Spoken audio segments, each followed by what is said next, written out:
Bonjour à tous.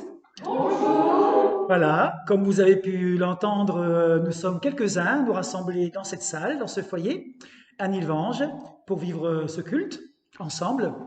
Alors, au bout de 3 semaines d'arrêt, voilà, on reprend les cultes en vidéo et puis on aura l'occasion de vivre les cultes en présence réelle le premier culte de septembre, le 6 septembre à Nilvange. On sera content de pouvoir se voir et de pouvoir vivre ce moment ensemble. Et déjà là, voilà, plusieurs sont là. Alors bienvenue, vous qui êtes ici devant moi, et puis vous qui êtes devant votre ordinateur, là où vous êtes, bienvenue. Avec Jésus, il y a une seule chose à faire, c'est d'ouvrir son cœur. Et ça, c'est pas toujours évident. Alors voilà, ouvrir son cœur dans la joie, dans la peine, même quand on a chaud, parce qu'il fait chaud en ce moment, même quand on a froid, voilà, quel que soit l'état d'esprit, ouvrir son cœur, c'est ce que Jésus attend de toi, de moi. Et il vient, quand on ouvre son cœur, il vient, il nous donne sa paix, sa grâce, son amour. Alors, nous tous qui avons faim et soif, venons à lui, ouvrons notre cœur. Alors Seigneur, nous invoquons ta présence, toi notre Dieu, notre Père, nous invoquons ta présence pour que tu puisses nous donner ce dont on a besoin pour nous aujourd'hui et tous celles et ceux qui verront cette vidéo. Père, voilà, donne à tes enfants ce dont ils ont besoin et nous, tes enfants, nous voulons te rendre un culte qui te soit agréable. Au nom de Jésus, nous te prions. Amen.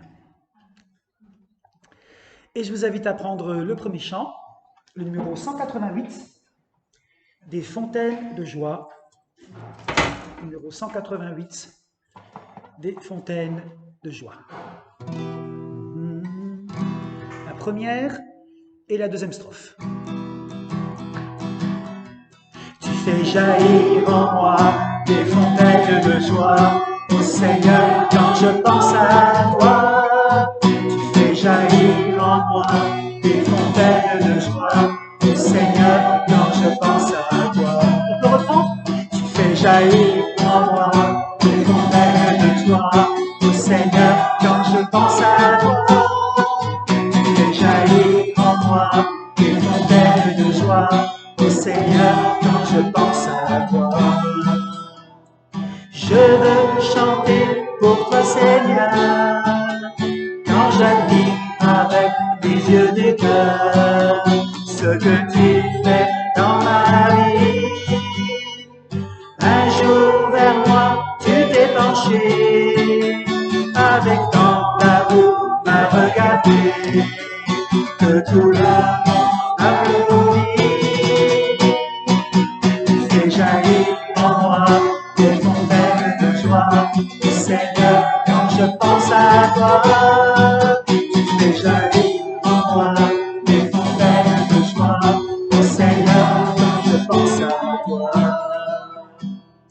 Tu donnes un peu plus chaque jour à ceux qui te cherchent avec amour, à ceux qui ont soif de toi. Tu n'aimes pas les orgueilleux, ni les oppresseurs, ni malheureux, les petits sont tes amis. Fais jaillir en moi des fontaines de joie, ô Seigneur, quand je pense à toi. Fais jaillir en moi des fontaines de joie, ô Seigneur, quand je pense à toi. Et je vous invite à écouter quelques versets d'un psaume. Nous louons le Seigneur au psaume 34. Je bénirai sans cesse l'Éternel, le Seigneur, et j'aurai sa louange pour toujours dans la bouche. Dans le Seigneur, mon âme mettra toute sa gloire. Qu'ils écoutent les humbles et soient remplis de joie. Avec moi, qu'ils acclament l'Éternel, le Seigneur. Exaltons tous ensemble la gloire de son nom. J'ai cherché le Seigneur et il m'a répondu. Oui, il m'a délivré de toutes mes frayeurs. Ceux qui, vers lui, regardent sont rayonnants de joie, et jamais leur visage ne rougira de honte. Qu'un malheureux appelle, le Seigneur l'entendra. De toutes ses détresses, il les délivrera. L'ange du Seigneur veille autour de ses fidèles, prêt à les dégager. Prions ensemble. Merci Seigneur Jésus pour ce psaume 34 qui nous est d'un grand secours et qui est rempli d'espérance. Lorsque nous t'appelons, tu nous entends et tu nous délivres de toutes nos détresses. Les yeux de l'Éternel sont sur nous. Il est bon de se confier en toi. Ô Seigneur, tu nous montres le chemin. Tu parles dans nos cœurs. Ta lumière nous guide et nous conduit. La seule chose que nous avons à faire, c'est d'ouvrir grand nos yeux, nos oreilles, être attentifs et confiants. Nous voulons être reconnaissants pour tant de bonté et de patience envers nous.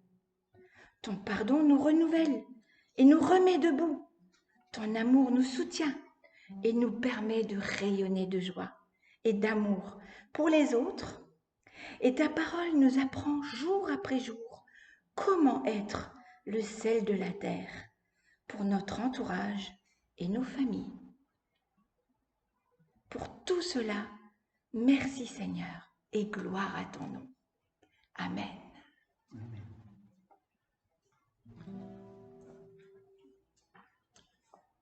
Et nous prenons le 279 pour continuer à glorifier le Seigneur. Gloire à ton nom, Jésus, mon rocher, ma forteresse. On pourra le chanter 2 fois.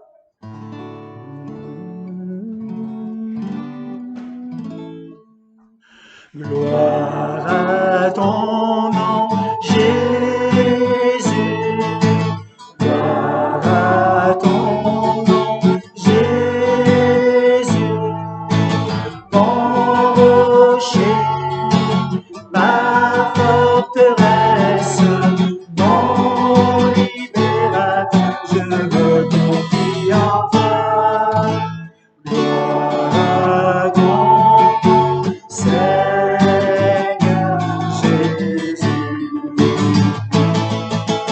Gloire à ton nom, Jésus. Gloire à ton nom, Jésus. Mon rocher, ma forteresse, mon libérateur, je me confie en toi. Gloire à ton nom, Seigneur Jésus.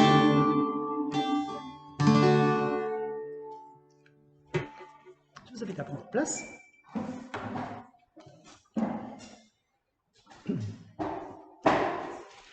Alors j'ai eu à cœur, durant ces 3 semaines de repos, de lire encore davantage la Bible, et puis un texte qui m'a marqué.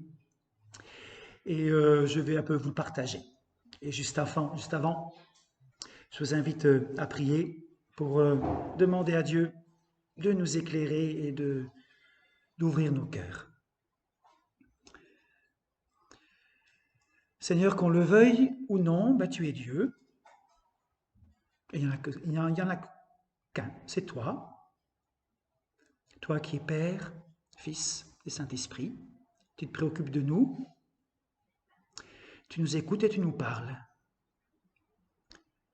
Alors, nous ne voulons pas avoir un cœur fermé, un cœur partagé, mais nous voulons avoir un cœur ouvert, un cœur tout entier pour toi. Merci pour la parole que tu veux nous donner. Ta parole est vivante et tu continues à parler. Comme tu es venu, Jésus, il y a 2000 ans et tu as parlé, tu continues de le faire par ton esprit. Ton esprit est ici présent. Alors, Saint-Esprit, ouvre nos cœurs à ta parole. Au nom de Jésus, nous te prions. Amen. Et je vous invite à entendre donc dans l'évangile de Marc, au chapitre 6. quelques versets.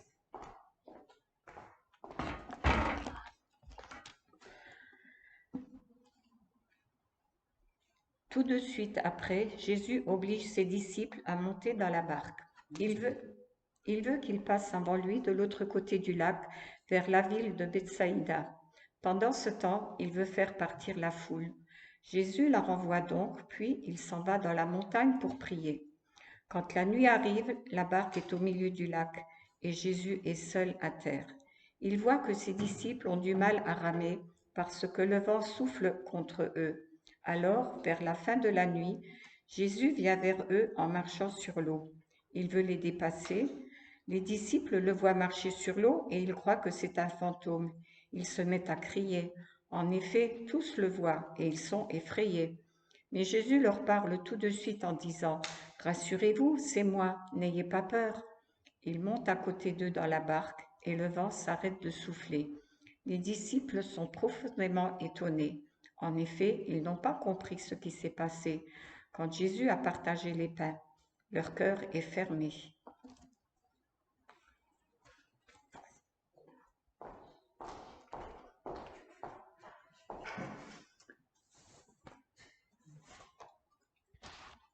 Alors, au travers de ce texte, pour nous ce soir, et puis pour tous ceux et ceux qui auront l'occasion de l'écouter, je vous propose 3 points.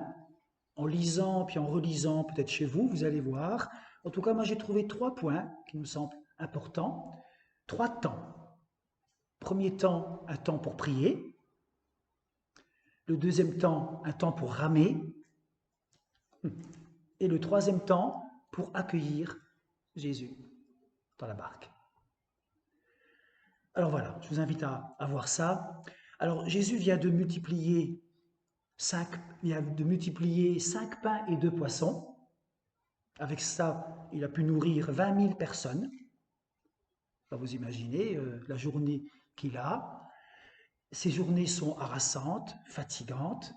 Et pourtant, qu'est-ce qu'on nous dit? Tout de suite, pendant ce temps, il veut faire partir la foule. Jésus renvoie donc la foule, puis il s'en va dans la montagne pour prier.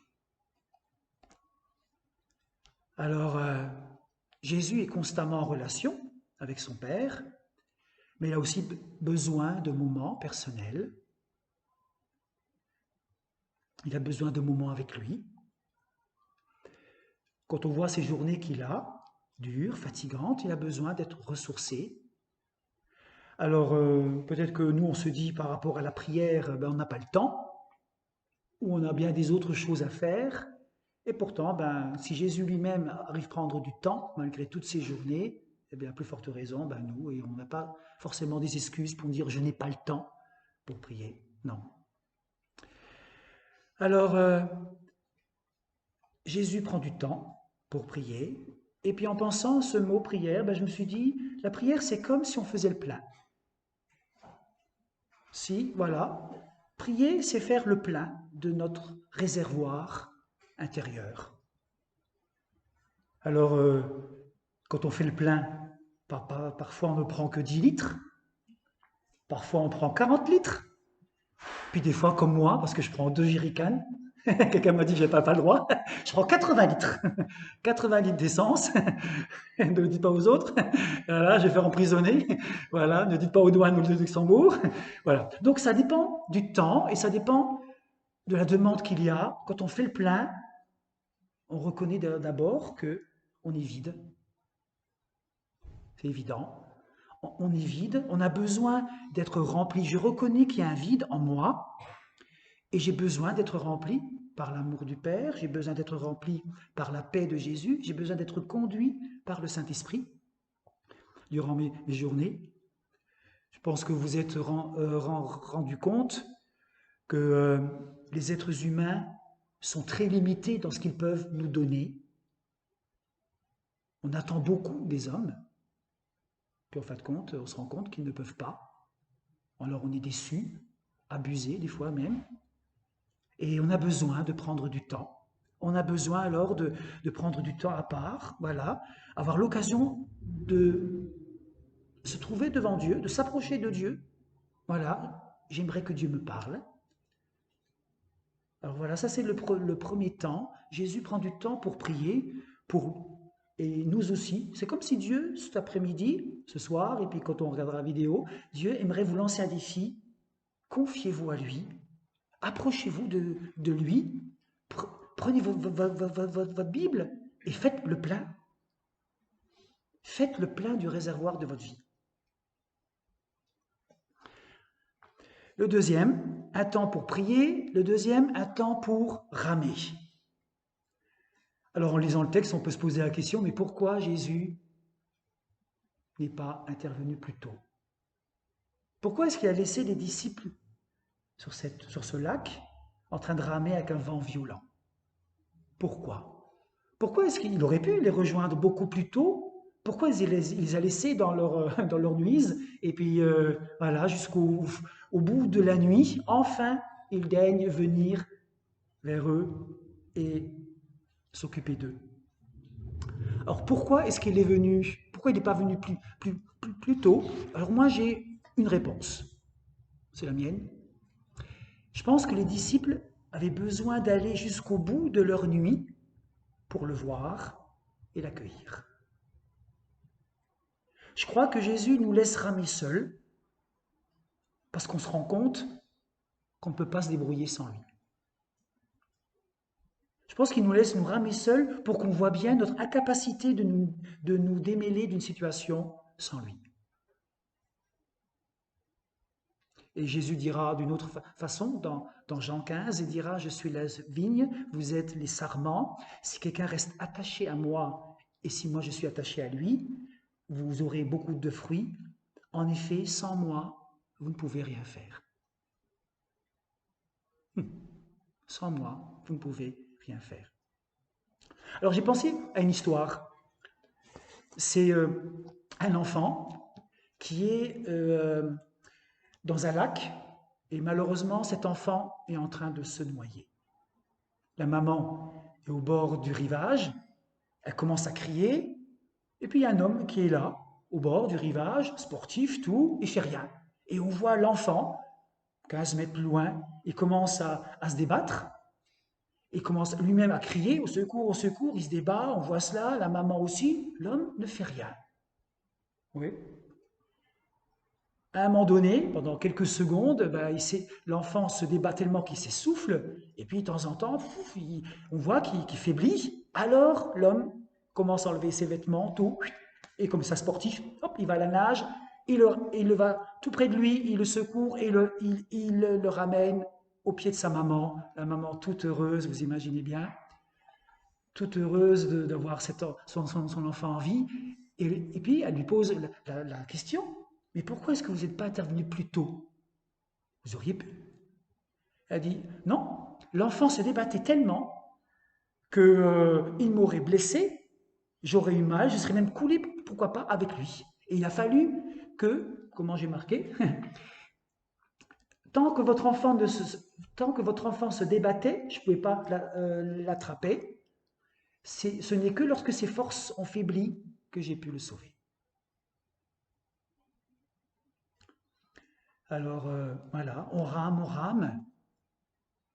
Et la foi consiste à apprendre à se désarmer, à avoir des mains ouvertes. Seigneur, voilà, je n'en peux plus. Je suis là. Viens. Et je reçois ta bénédiction, ton amour, et alors j'ai confiance. Et l'amour de Dieu grandit en moi. Alors un temps pour prier, un temps pour ramer, et puis enfin un temps pour accueillir. En pleine nuit, Jésus voit les disciples, il voit qu'ils sont en train de ramer. Dans nos nuits, Jésus nous voit. Ça nous parle ça aujourd'hui? Dans nos nuits, Jésus te voit. Il rejoint les disciples. Ça ne lui pose aucun problème pour rejoindre les disciples. Il marche même sur l'eau. Dans notre nuit noire, Jésus nous voit et il n'est pas embarrassé pour venir à notre secours. Et vous savez, quand est-ce que le vent se calme? Vous avez peut-être fait attention, je ne sais pas. Quand est-ce que le vent a commencé à tomber? Quelle a été la condition? Quand ils l'ont reconnu, non. Quand est-ce que le vent s'est calmé et tombé? Seulement quand Jésus est monté dans la barque. C'est quand Jésus est venu dans la barque que là, le vent est tombé, s'est affaibli. Que ce soit vous, ou que ce soit vous qui êtes présents ici, ou vous devant votre ordinateur, invitons Jésus dans la barque. Invitons Jésus à monter dans notre bateau pour apaiser le vent. Alors, imaginez une chaise. Voilà. J'aurais pu la préparer. Voilà. Imaginez une chaise. On ne la voit pas à l'écran, sur l'ordinateur. Imaginez une chaise. Jésus, viens. Viens, Jésus. Dans ce geste de foi, Jésus nous invite à dire viens. Viens t'asseoir, viens dans ma barque. Viens tout près de moi. Viens, Jésus. Et Jésus dit, courage, n'ayez pas peur, c'est moi. Mon amour ne t'abandonne pas. Tu es entre mes mains. Ma volonté n'est que bonté. Ma puissance sera ta force. Je suis la lumière pour te guider dans tes décisions à prendre. Je vous donne ma paix, pas comme le monde la donne. Je te conduis par ma main puissante et rien ni personne ne pourra t'arracher de ma main. Je viens à ton secours. Je souffre avec toi. Voilà. Quand Jésus vient, il nous dit courage, n'ayez pas peur, c'est moi.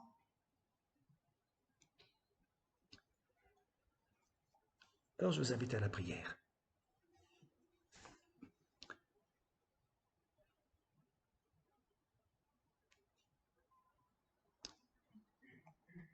Seigneur, cet après-midi, ou là où on en est, Seigneur, on peut avoir des difficultés à ramer. Alors, nous sommes là, avec toi, en ce moment. En cet instant, tu es là.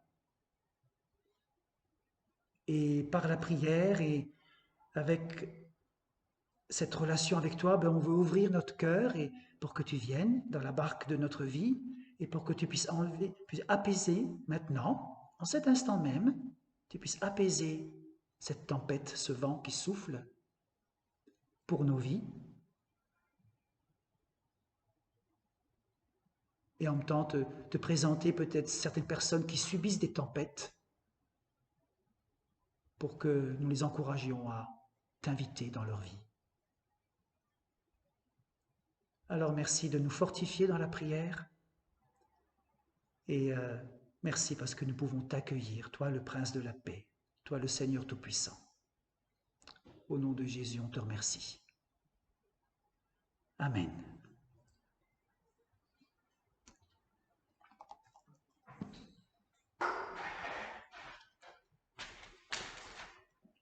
Et je vous invite à prendre le 604. Quel ami fidèle et tendre nous avons en Jésus-Christ. Voilà, la première et la deuxième strophe. Comme ça.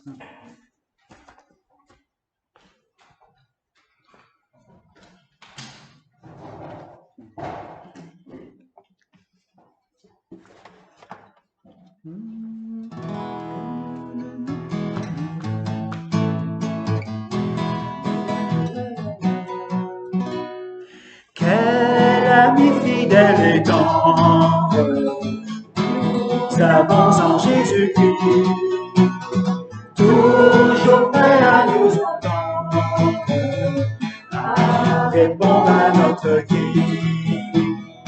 Il connaît nos défaillances, nos chutes de chaque jour, sévère en ses exigences, il est riche en son amour. Quel ami fidèle nous avons en Jésus-Christ,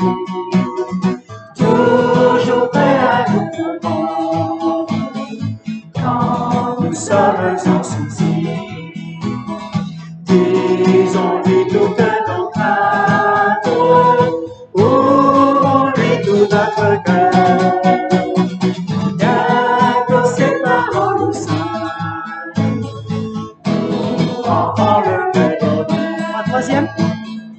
Quel ami fidèle et tendre, nous avons en Jésus-Christ, toujours prêt à nous défendre, quand nous presse l'ennemi.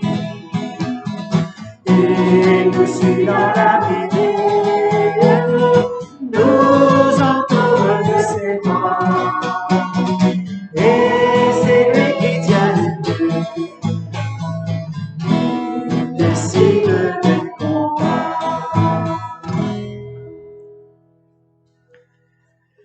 Je vous invite à prendre place et nous allons continuer par la prière d'intercession.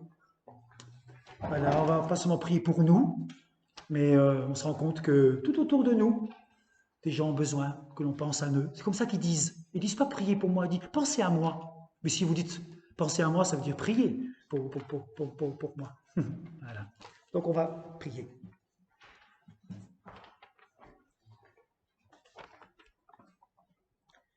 Seigneur notre Dieu, nous voici devant toi. Tu as promis d'être avec nous, ta parole nous le rappelle et elle dit la vérité. Tu as promis de nous écouter. Accomplis ce qui est juste et bon pour notre monde, car toi et toi seul sais ce qui est bon pour notre monde.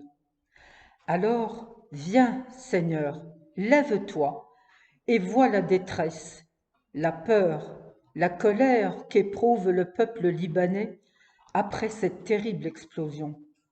Vois, Seigneur, les difficultés de nos agriculteurs par ces temps de canicule qui dessèchent les récoltes et assèchent nos rivières, et ainsi met à rude épreuve les efforts de ceux-ci. Seigneur, bénis et protège les familles. Parents, enfants se retrouvent. C'est le temps de vacances, mais aussi des insouciances, des imprudences. Accorde-nous, Seigneur, la sagesse, la prudence, la bienveillance. Dieu notre Père voit notre misère, éloigne de nous le mal, purifie-nous. C'est alors, Seigneur, que nous pourrons te louer, te chanter et te prier, en disant tous ensemble, Notre Père, qui es aux cieux, que ton nom soit sanctifié, que ton règne vienne, que ta volonté soit faite sur la terre comme au ciel. Donne-nous aujourd'hui notre pain de ce jour. Pardonne-nous nos offenses, comme nous pardonnons aussi à ceux qui nous ont offensés. Et ne nous laisse pas entrer en tentation, mais délivre-nous du mal, car c'est à toi qu'appartiennent le règne, la puissance et la gloire, pour les siècles des siècles. Amen.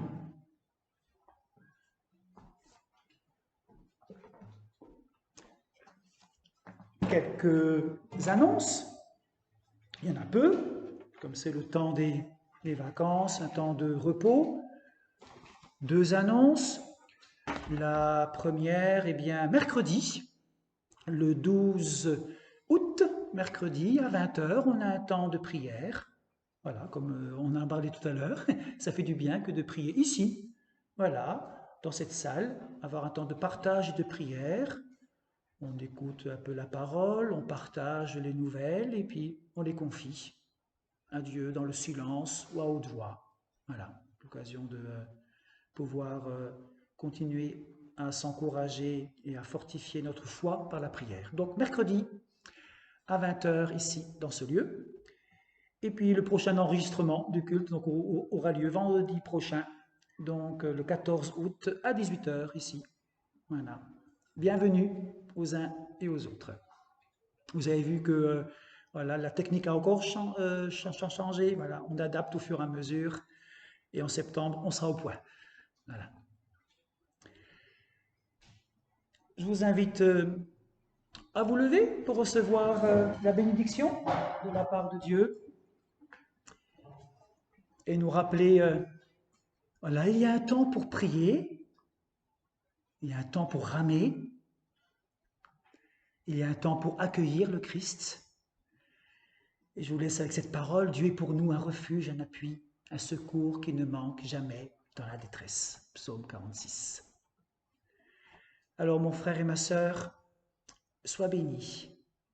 Reçois la bénédiction de la part de Dieu, de la part de celui qui est le Père, qui t'aime, de la part du Fils, qui est mort pour toi, qui te pardonne, et de la part de l'Esprit Saint, qui te conduit dans la vérité et demeure en toi et t'accompagne. Sois béni, mon frère, ma sœur, avec ce Dieu d'amour. Amen. Et nous prenons le dernier cantique. Toi, lève-toi, le 545, la première. On va chanter les 4 strophes. On peut le chanter. Les 4 strophes. Toi, lève-toi et va au nom du Christ. Toi, lève-toi et va au nom du Christ. Porter l'amour de Dieu au monde. Toi, lève-toi, va au nom du Christ. Porter l'amour de Dieu au monde. Toi, donne-toi au Seigneur de la vie, tu seras lumière du monde. Toi, donne-toi au Seigneur de la vie, tu seras lumière du monde. Toi, ouvre-toi au Seigneur de la vie, lumière et renouveau du monde. Toi, ouvre-toi au souffle de l'esprit, lumière et renouveau du monde. Toi, lève-toi, chacun va témoigner que Jésus est Seigneur du monde. Toi, lève-toi, chacun va témoigner que Jésus est Seigneur du monde. À bientôt et on vous aime. Au revoir.